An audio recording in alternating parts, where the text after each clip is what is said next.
जब धुरंधर फिल्म ने 1000 करोड़ से ज्यादा की कमाई की तो देश भर में उसकी चर्चा होने लगी। उसी समय देश के राष्ट्रीय सुरक्षा सलाहकार अजीत डोभाल की लोकप्रियता भी अचानक आसमान छूने लगी।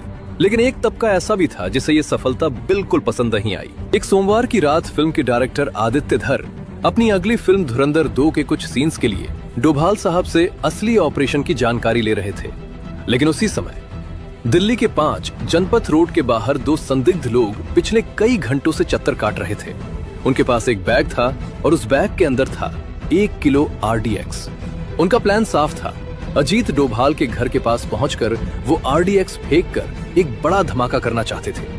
लेकिन उन्हें ये नहीं पता था कि जिस आदमी को वे निशाना बना रहे हैं वो देश का सबसे चालाक इंटेलिजेंस मास्टरमाइंड है। डोभाल साहब को इस पूरी साजिश की खबर पहले ही मिल चुकी थी। जैसे ही उनकी बाइक डोभाल के घर के पास आकर रुकी, अचानक अंधेरे से 2 मार्शल कमांडो बिजली की तरह निकले। कुछ ही सेकंड में दोनों संदिग्ध जमीन पर थे और उनका बैग कमांडो के हाथ में। लेकिन ये एक ध्यान भटकाने की चाल थी, क्योंकि असली हमला अभी होना बाकी था। अगले दिन दोपहर 2 बजे अजीत डोभाल को उन अपकमिंग अधिकारियों को संबोधित करना था जो कल देश की रक्षा करने वाले थे।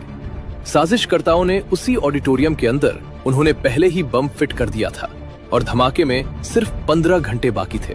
सुबह के ठीक 10 बजे अजीत डोभाल अपनी गाड़ी से प्रधानमंत्री आवास की तरफ रवाना हुए और उसी समय दूसरी तरफ जहां ऑडिटोरियम में बम लगाया गया था उसकी टाइमिंग लगातार आगे बढ़ रही थी। घड़ी की टिक टिक तेज होती जा रही थी और अब धमाके में 4 घंटे बचे थे। ऑडिटोरियम के बाहर कुछ युवा एस्पिरेंट अधिकारी आना शुरू हो चुके थे।